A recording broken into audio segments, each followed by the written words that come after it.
Next example, really, we are just learning a new terminology, and that is linearization. So from now on, whenever you hear the word linearization, this just means equation of tangent line.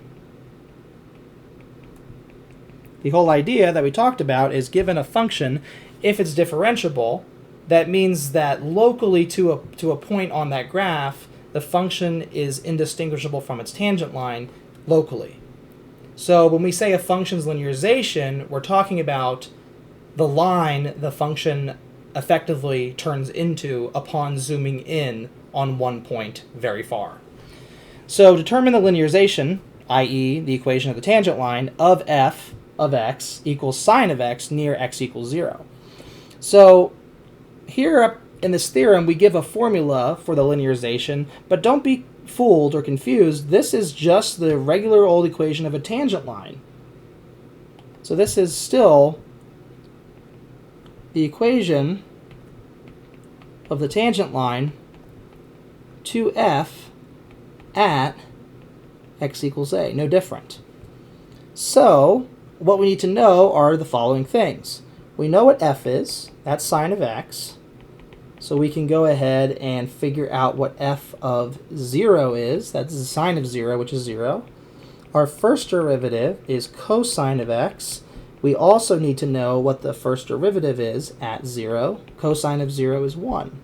So altogether, the linearization is going to be f of 0 plus f prime of 0 times x minus 0.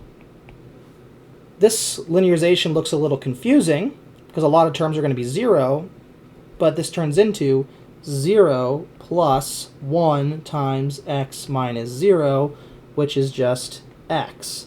So the linearization of sine of x near x equals 0 is x.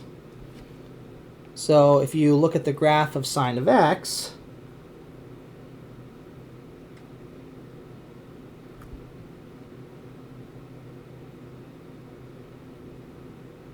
something like that.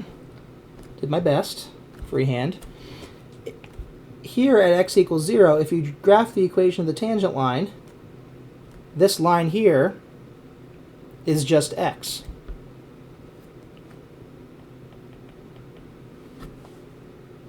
And this is also, if you've ever taken a physics class, and they talk about the motion of a pendulum swinging, and they derive,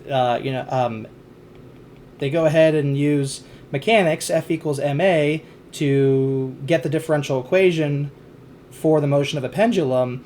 They end up getting something that involves a sine of x. And then most freshman physics classes, they say, well, if the angle x of oscillation of a pendulum is very small, so if x is, let's say, very, very small, very, very less than 1, then sine of x is approximately equal to x. Well, how did the physicists get this? How do the engineers know this? It's because the linearization of sine of x, the tangent line to sine of x at x equals 0, is x. And then they use this to help them solve the differential equation that allows them to get the equation of motion. So this is used a lot.